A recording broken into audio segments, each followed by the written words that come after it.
come up for a second so I can get you. How's everybody today? Good. Well, you know, so far this week, I think that there's been good things, and then there's been things that we'd like to do better. But I think what it comes down to is consistency and performance. You know, we'll have some guys, maybe some units play really well one day, and I don't know if it's getting a little bit satisfied, but then they don't seem to have the mental intensity the next day, and another unit or somebody else does a little bit better. And I think there's a lot of teams out there that want to beat Alabama, and I think consistency and performance, I don't care what you feel like or whatever, to choose to do the things you need to do to be the best player you can be every time you get an opportunity to improve is what we need to be focusing on. And consistency and performance is what defines success.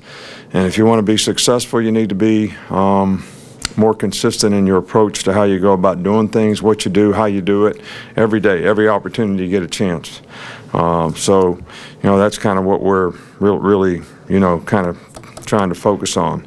In the scrimmage on Saturday, obviously we got a few more guys nicked up, so we'll get a chance to look at more players.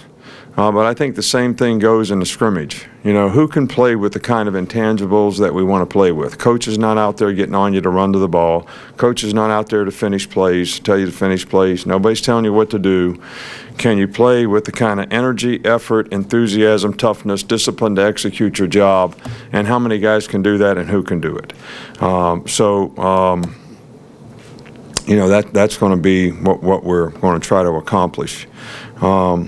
You know, I think just to make a comment, I was really pleased and proud of the way our guys handled the White House trip yesterday. It was a really positive experience for them. Like I said yesterday, you know, going to the White House is really a special invitation and a special event. And a lot of our players haven't ever been to Washington, D.C. to see a lot of the things that, you know, sort of represent a lot of traditions in our country. So I think the players enjoyed it, and I was certainly pleased with the way they represented the University of Alabama, themselves and their families. You know, I don't think we have any new injuries or anything to report. One thing I'd like to make comment about, the clinic's coming up. We have some great speakers, you know, coming in here for this clinic. We try to have the best clinic in the world, in the country, any place around, as one of the ways that we have an opportunity to thank and pay back high school coaches for what they do to promote our game, to inspire players to play our game, to develop players so that, you know, there's some people out there, because of high school coaches, high school coaching programs, and the teaching that they do, that we've been able to recruit here and play pretty well with. And this is the one opportunity we have to show our appreciation for that, so to do a great job with the clinic, to try to help them in their professional development is, you know, certainly something that we really are excited about doing. I don't necessarily agree with the rule that we have that other high school coaches can't speak in your clinic.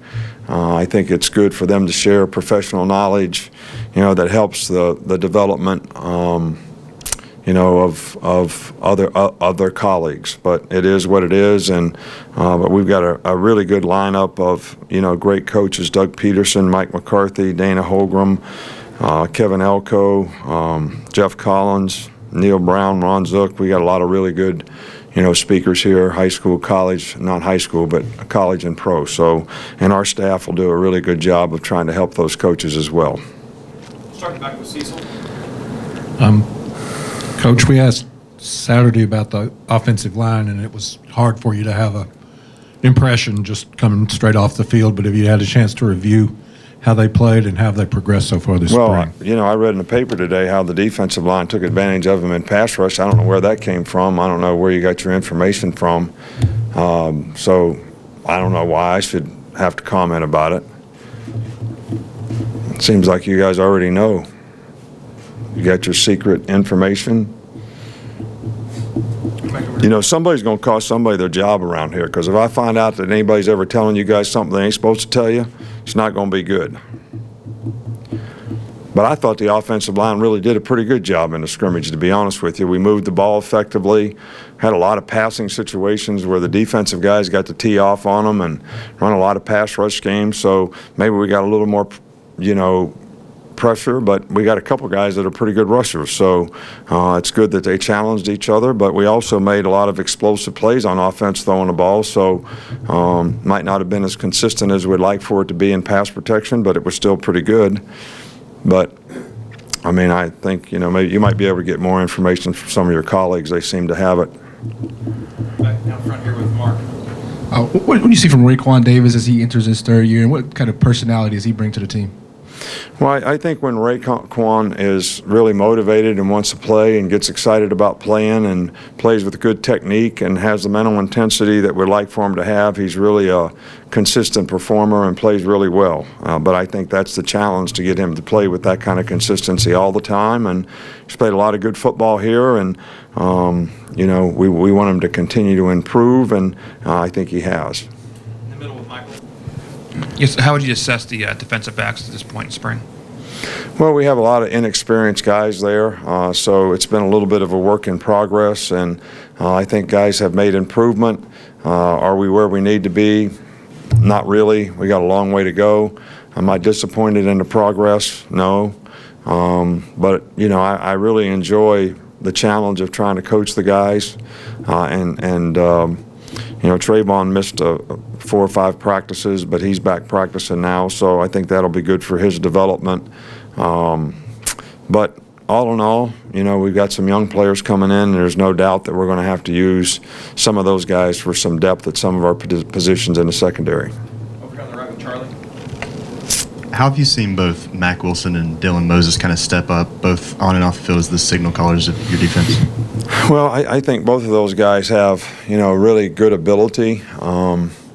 And I think the same old theme, because it's a theme with me and the team, is their consistency in terms of the mental energy and intensity and leadership that they show on a consistent basis. They do it at times, but it's a little bit up and down. All right, so that's we got to strive for that with those guys too, and I think that's really important, because I think when they're vocal and make calls, it really impacts and affects all the other guys on the defense and helps them play better. And I think that comes from confidence, which I think the more they play, the more confidence they'll get. Because even though we look at them as guys that are starters, both of them started a couple games last year because of injuries, and then they got injured themselves. So they weren't able to play as much as they could have played and would have played. So I think to get them the confidence that they can go out there and run things, with confidence is going to be something that we need to do on a consistent basis. Chris Walsh. I want to go back to the clinic, please. And do you have much of a relationship with Doug Peterson and some of the other speakers that you're bringing in this time? I don't really know Doug personally. I know him. I know Mike McCarthy a little bit, but not personally. Dana I know from West Virginia. Jeff Collins used to work here. Ron Zook, I've known for years and years and years. So, I could say I know everybody in my personal friends and call them up once a week. Not really, but we're certainly happy to have them and have a lot of professional respect for what they've accomplished, what they've been able to do, how their teams play, the great schemes that they have. The Eagles are pretty unstoppable on offense. Looked to me like a couple times I got to see them play. We've got time for 2 more, Alex, and then You mentioned the shifting along the offensive line Saturday. What did you like about that grouping with Alex at the right tackle and Jedrick at guard, and what did you see on film that maybe made you feel good about the offensive line play? Again, it's a work in progress when you move guys to new positions, but we think both of those young guys are really good players, and we want to come out of the spring with as much knowledge and diversity for both of those players, and they've done a really good job all spring long. They have things that they need to work on and improve on, but I think we're all getting more and more confident in both of those guys. so that we feel comfortable and confident that they can go in and have a role next year on the team. So I'm kind of encouraged by the offensive line. You know, we have a lot more experience, we have a lot more knowledge, we have a lot more leadership, you know, on offense right now, and I think it starts with the offensive line, and I think that's going to have to be one of the strengths of our team next year. We haven't seen Tyrell Shavers out there in practice the last two practices. Yeah. What's his status? And then if he is out, with him and Judy both being out, have you considered maybe moving the same thing what you did with Devontae Smith, maybe moving people from the secondary that can play both positions and experimenting with that? No, we haven't considered that because we don't really have enough defensive backs. I think Trayvon Diggs, who played receiver here before, probably could do that, but we don't have enough guys in the secondary. So,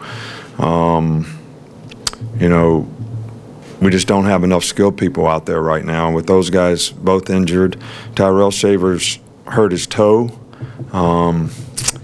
a ligament in his big toe, which needed to be surgically repaired. He'll be all right for the season next year. It actually happened in the scrimmage, and they told me afterwards he just had a turf toe.